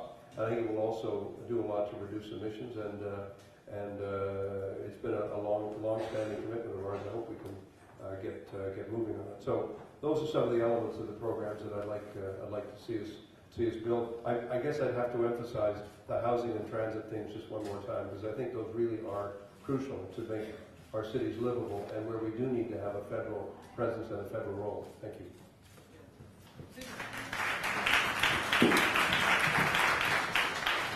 One of the proposals that we have is to immediately add another cent of the gas tax transfer to the cities for their immediate use. We are also looking at infrastructure projects around water and sewage, and renewal of the home renovation tax credit for job creation as well. And I would urge the Federation of Municipalities to take a look at our specific program for small businesses in Canada. We are proposing to reduce the corporate tax for small businesses who create Canadian jobs here. The small business is the engine of our local economy, and they are more likely to be the hirers of us and our children. And they are the ones who probably need the help the most. They are the ones who are not going to probably give themselves a huge bonus with the money that we give them. They might actually reinvest that money into the community and give us some jobs. So for us, that's a huge part of what we see as what's needed for large urban centers. And a fair shake for the cities proportionally, as Bob pointed out. I don't know if you know this, but in Prince Edward Island, the entire population of PEI is about, or the voting population of PEI is about the same as Toronto Centre. PEI gets 4 members of Parliament. 4, guaranteed in the Constitution of Canada. We get 1. So your vote counts more in PEI. Okay. Question here by Ron. And we're going to tighten up the questions as much as possible in yes, no's at this point, and Ron's going to show us how to do it. Or just pick a little sentence. Hi, my name is Ron O'Brien. I've served this country as a soldier, and on United Nations peacekeeping missions around the world, life on the line to protect human rights. The events of the G20 police riots show that those human rights do not exist here in Toronto. Our question to Susan and Bob is, if you make it to Parliament Hill, will you take immediate action to hold the RCMP accountable for the offensive human rights abuses which are an offense to all veterans like myself? Thank you. One word, absolutely. We've been pushing for a public inquiry since the get-go. Where have you been, Mr. Ray? I'm right here. My answer to your question, Ron, is yes. No, wait, we might actually want a longer answer on that. I just thought almost my system fell apart. Bob, we need a little bit more. Stretch that one out. Let's get that one more. Well, I think there has to be. I think there has to be full accountability for what happened at the G8, G20 demonstrations. I think there has to be full accountability for what the Toronto Police did, what the OPP did, and what the RCMP did. And I don't think there's any substitute for that. That's been the position of our party from the very beginning. It's been my position from the very beginning. I've been very clear on that point. I also think it's important for us to recognize that there are real problems with the level of accountability of the federal government for what happened to G8 and the G20. And I think we've just seen it just this last week, where we were confirmed in our view by the Auditor General when she said that in fact money that had been intended for border security did not end up going to border security. We went up to Tony Clement's riding. We have a real problem with respect to accountability for the RCMP. I don't think many Canadians realize outside Toronto and outside Ontario, we have civilian review in Ontario and in Toronto that the RCMP simply does not have. And the RCMP is the police force for 8 out of 10 provinces. So we need to have a regionally based civilian accountability mechanism that's clear and that's politically independent.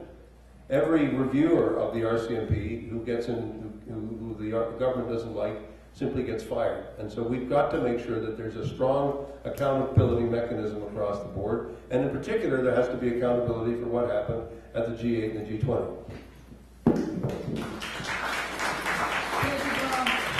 Okay, if there's any more questions, what's your name? Connie. I don't need a mic. My name's Connie, and I work with youth with mental health issues. And I can guarantee that youth mental health affects every single one of you in this room, every single day. It's about the kids that throw snowballs. It's about the people that grow up and can't function to hold a job. It's about you as a parent. You can't go to work because you're getting calls that your 14-year-old's been shoplifting again. We have abandoned the youth in our province and in our country. We have no consistency. We have youth in our care until a certain age, and then we shuffle them off into the oblivious rooming houses that somebody owns and takes our tax dollars and gives them a pill now and then. We have no system for care for our children, and I think that is the biggest lack of resources that we are looking at right now. We allow them to flounder, we allow them to in depression, eating disorders, self-harm, you name it, they got it, and we just wanted somebody else to take care of the problem, and it's not about us. We are every day affected by youth with mental health, and we will be affected by the adults, because those are the ones in your law and order, in the bashings, in the, in the violence and partnerships. What are we doing with these children? How can we help these children more than we are now? Because we have to cry and beg as an agency for money from private sector. Is that what we're about? We want McDonald's to take care of our mental health children because our government can't? Shame. I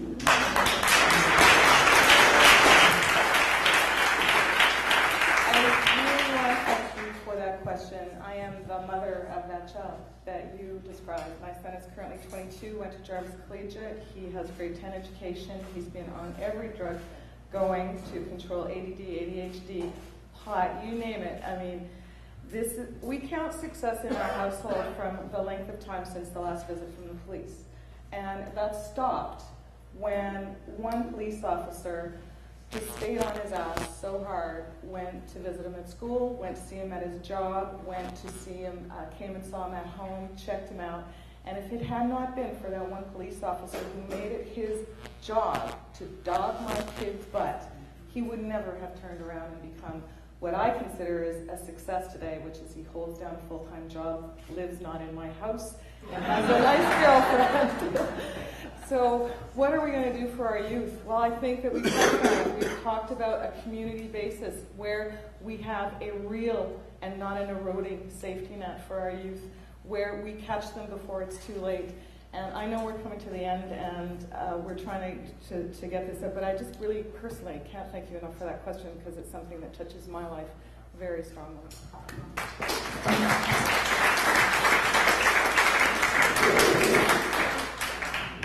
If I'm allowed 2 words, I'll say hear, hear. Okay, I like that. That's succinct. That's really good. Okay. Now, we have a question over here. What's your name? Stand up. You're wearing a lovely outfit. Okay. So, let her rip. So who do you want to ask it to? Maybe two people. Bob and Susan. Okay. I've been a student of political science for 6 years now, and there's something about this system of government that still baffles me to this day. What is the Senate there for? I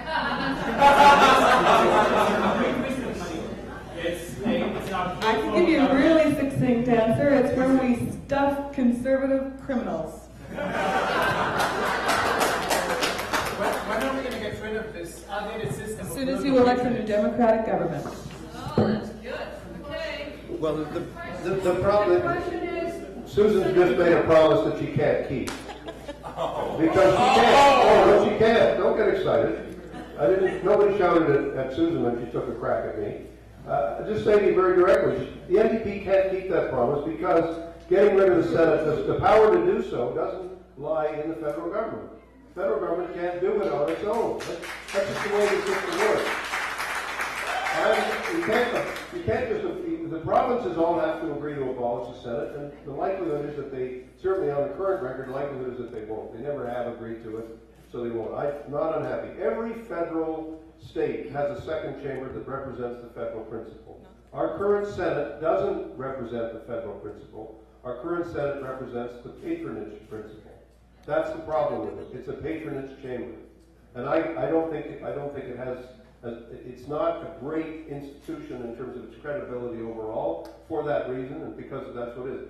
You can appoint good people to it. There are many good, qualified, and talented, intelligent people who are working in the Senate. That's a fact. So how do we go about changing the system? Well, you've got to get the provinces to agree to some new change, to some new system. And you've got to present the provinces with a coherent package that they will likely to go for. But the other problem is, if you're studying political science for 6 years, is we've had 2 rounds of constitutional discussion over the last 25 years, and there aren't too many people who really want to go back into that particular swamp quickly again, and that's part of the problem. All of us would love to see it happen, but I just tell you, it's not something that the federal government can do just like that. You give great speeches against it, and you can smack it around all you want, but the fact is it won't disappear until the provinces and the federal government agree to it.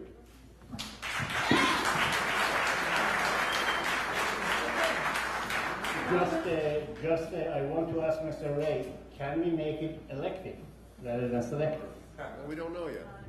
Because it was one of the broken promises of Mr. Harper in 2006. Yeah. We need the court to tell us that we could actually do that, because the Senate was created in 1867, and in order to change its nature, the Supreme Court would have to say that you can actually do that. There may be a mechanism to do that, and if there is, I'm in favor of an elected Senate. Okay. We have put these people through their paces. This has been quite an evening. We're almost wrapping up. We're at just about at closing remarks. We have 3 minutes. So the questions are actually over. We're going to take one yes and no question. That's from the Twitter feed. And it is a yes or no. So we're going to start with Bonnet and work our way down. Do you support? Yeah, so this is from Matthew Ponsford, who's watching from Vancouver via webcam here. He asks, do you support the ban on gay blood that CBS has in place? Gay blood donation. Okay, so if you're gay and you donate blood, you have a really hard time when you're not supposed to, because you have more than one sexual partner, quite possibly, so they ban gay blood. How do you feel about that, right or wrong? I it goes back to the scandal that we had with the Red Cross some years ago, that they didn't even check the blood. If they have the technology to check the blood, what is the problem? Okay, great. Do you have a yes or no on that? No. Okay. No, you do not support the ban on gay blood. Bob Ray? No, I don't. Okay. Nor do I. Okay, we have a solid agreement on this. It's nice. Only because we're not here. I think there's a question about jets. Jets. Do we want a question on jets? Yes or no? Yes or no? Regarding the $8 billion for each certified jet. Yes. Wait. Do you want to buy some jets for lots of money? I can sell you a jet right here. First, we have a problem with the numbers. F-35 cost $91 million, as it stated, and the government put about so-and-so delivery and maintenance and so on, and they come up with a bogus number of $400 million, $500 million approximately for each one of them. And that is the kicker. If they close the deal today, and everything goes smoothly, it will be delivered in 2016. Ellen, do you want to say anything about jets? The whole plan is deeply offensive. Okay.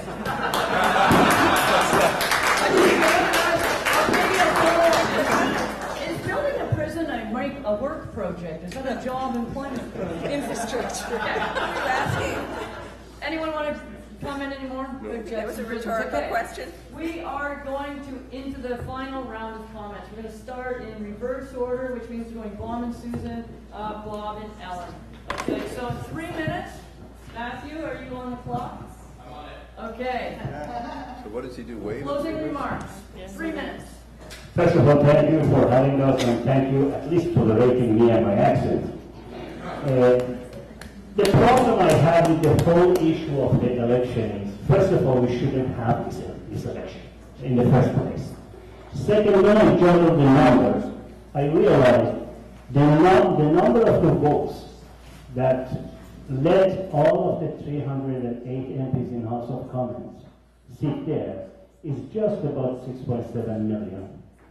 And the number of the eligible voters in this country is 23.7. That means we are being governed by less than 20%. If they agree in every given bill, all 100%, actually 29%. And our conservative government is being elected with less than 15. Now, democracy means rule by people. I cannot find any logic to see how 15% of the population, eligible voter population, can govern over the rest of the people. The reason I am running for as an independent is asking not to vote for me, but at least wisely choose your X mark at the ballot. Thank you.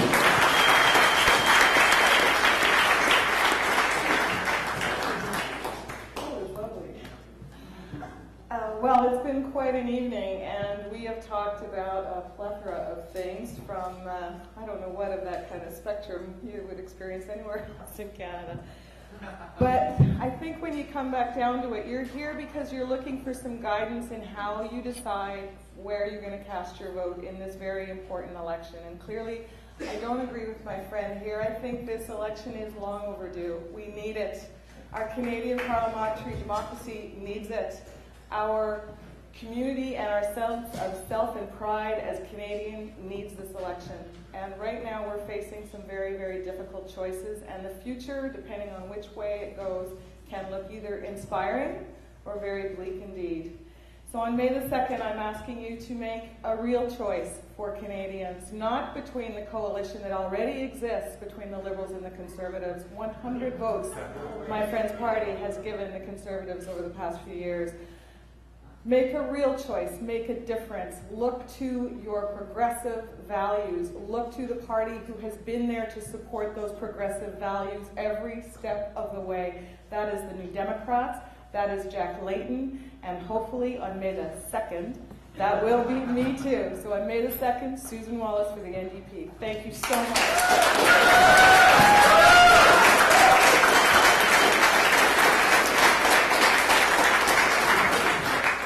Well, it's always, these meetings are always fun, and I've really enjoyed tonight's meeting as well. It's great to hear from so many different people and to have a good debate and discussion. I want to congratulate my partners on the table. I wish I could say that the House of Commons was always as much fun as this discussion and debate has been. You should be the Speaker of the House of Commons.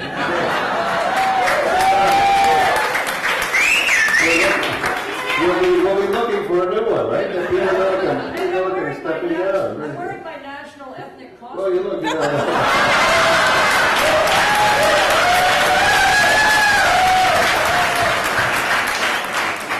Does that come off my time? I just want to check on that. It really is a pleasure, and now the time will come over the next 16 days where people in this room will have to decide along with everyone else who they're going to support. Just one moment of stress. Next weekend, Friday, Sunday, and Monday is the advance poll. You don't have to wait for May the 2nd if you're going to be out of time. Or if you want to support another party, you can wait till May the 5th. But that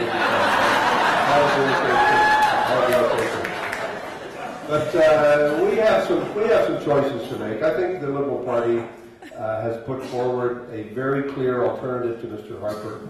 I think we put it forward in an effective, practical way, and I think there really is a chance for us to elect a new government on May the 2nd. And I do believe that it is a great opportunity for Canada to choose a government that's going to work with other parties and wants to work for the future of the country, and that has a very clear vision as to where we want to go.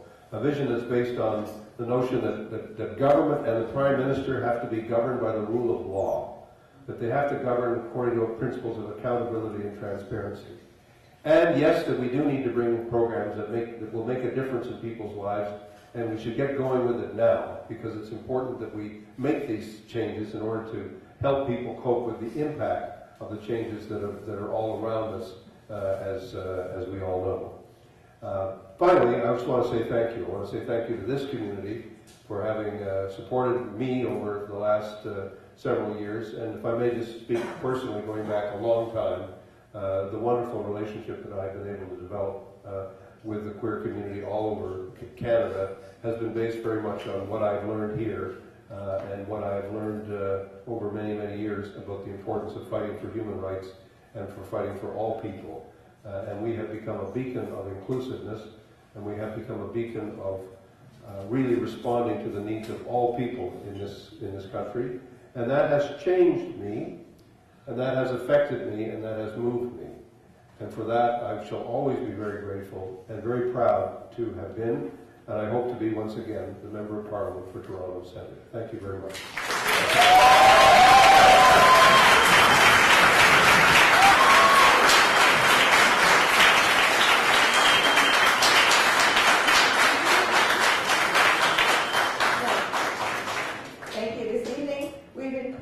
We've touched on a sampling of Green Party policies. Looking forward, Canada can have a smart economy and strong communities. We can get the prices right, reducing income and payroll taxes by pricing pollution and emissions, and by ending subsidies for environmental degradation. We can have a win-win here in Toronto Centre, funding student job development developed through local consultation. We can cut the smog and clog by maintaining and expanding our public transit. We offer a range of programs for families and singles with varied requirements. Investment in early childhood education, true income splitting for all families of every pattern right away, and pension security. We will initiate pharmacare and legalize, regulate, tax, and educate about cannabis. We deserve a national affordable housing strategy and widely available energy retrofits. And Canada needs true democracy. We need a national dialogue on electoral reform. We need to ensure, thank you, we need to ensure that citizenship is equal. Move forward on implementing the UN Declaration on the Rights of Indigenous Peoples. End poverty now. Ensure fairness for Canadians with disabilities. We need an open and accountable government with access to full information. And as many people in Toronto Centre as possible deserve the opportunity to serve as community democracy ambassadors. Green Party candidates are not career politicians. We are knowledgeable and experienced in many areas. My personal and professional background and my commitment to and experience in Toronto Centre qualify me to represent you. We've learned a lot this evening about the way Canadian government should be working. You know that you elect your MP, and your MP works with other MPs in Ottawa to form the government. Green MPs will work well with others for you. It's time. Vote Green. Thank you.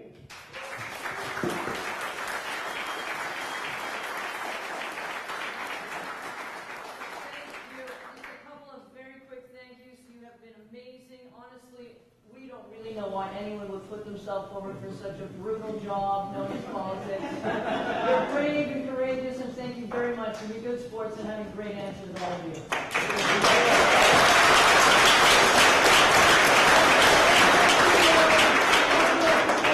The signers here, thank you so much for coming.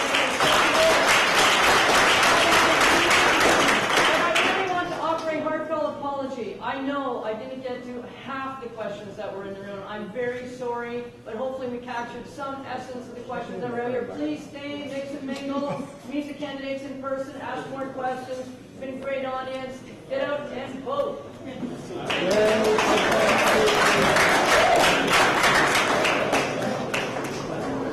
Sure, yeah.